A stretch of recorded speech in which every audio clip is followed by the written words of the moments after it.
Hey everyone, so just because you can do something doesn't mean you should. So this video is a shout out to all of you who are healing and trying to someday prepare to date or even just literally trust people again. Because you, by being through a narcissistic or toxic relationship, developed a kind of icky muscle. The muscle that allows you to endure the BS of a narcissistic person and do the workarounds in that relationship and not react to their behavior.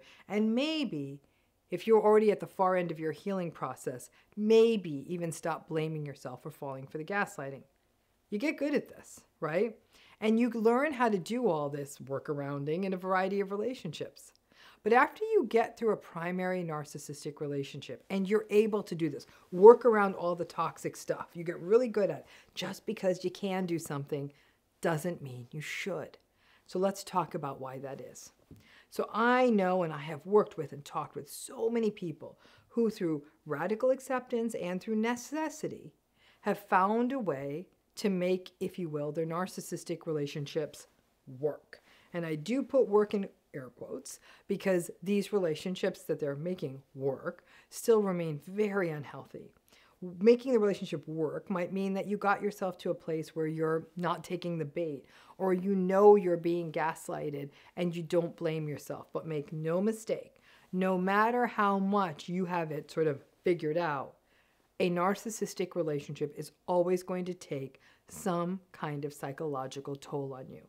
Now, some people cannot leave these relationships. They just cannot. For the whole long list I've talked about here so many times of the reasons that people can't leave. And then there's a longer list of reasons that people can't leave that we don't even think of or that are very specific to you and your situation.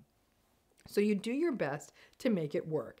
And you may make it work. And as an aside, making it work is not always possible. In the cases of more severe narcissism or certain forms of narcissism, it just can't happen. The baiting is too severe. The conflict is too much. The dangerousness, frankly, could be too high. So keep in mind that the making it work model is not a universal. Sometimes you can't. And this is horrifying when the making it work model is simply not viable and you still can't leave the relationship. Now, some of you are better at this than others are. It comes down to your history with these relationships, how harmful they have been, your own nervous system, your history of other mental health issues, your history of trauma. Some people are just, at some level, able to just manage the narcissistic person or people well and keep, sort of seeing them regularly.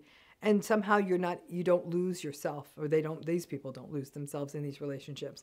And some of you are literally taking years off of your lives by continuing to spend time with a narcissistic person, and the toll it's taking is something you can very acutely feel. But whether you have this narcissistic relationship well in hand or not, whether you feel like you can manage it or not, in general, being around narcissistic or toxic relationships, by definition, is not healthy. Because there's a constant sense of vigilance that is required in these relationships. You can't be authentically yourself without it getting messy all the time. You are aware that other people around the narcissistic person also are being harmed by that narcissistic person. And that experience, what we call vicarious experiencing or even vicarious trauma, watching someone else be hurt, is as bad and in some cases worse for people who are watching it. So for example, if it's kids or someone else who can't protect themselves, watching them be harmed can be actually worse than having it happen to you.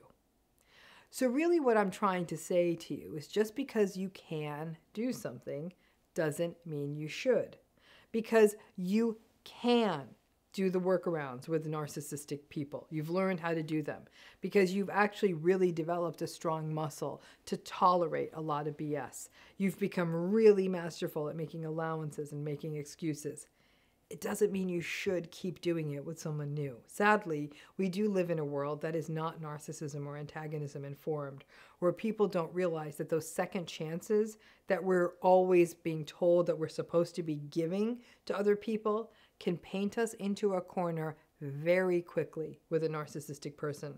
So just because you are able to be patient as hell, just because you can see both sides of a situation to the point that you literally forget your side, just because you can understand the other person's why almost better than your own, just because you are deeply empathic, just because you can suck it up and not take the bait and not get into it with someone, and you're really good at all this, doesn't mean you should.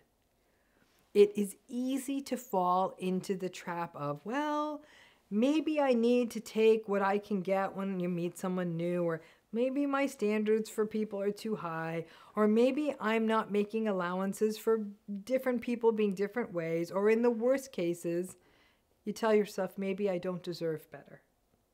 Because after a narcissistic relationship, even as the echoes of the relationship start to fade, it's easy to slowly forget how bad it was.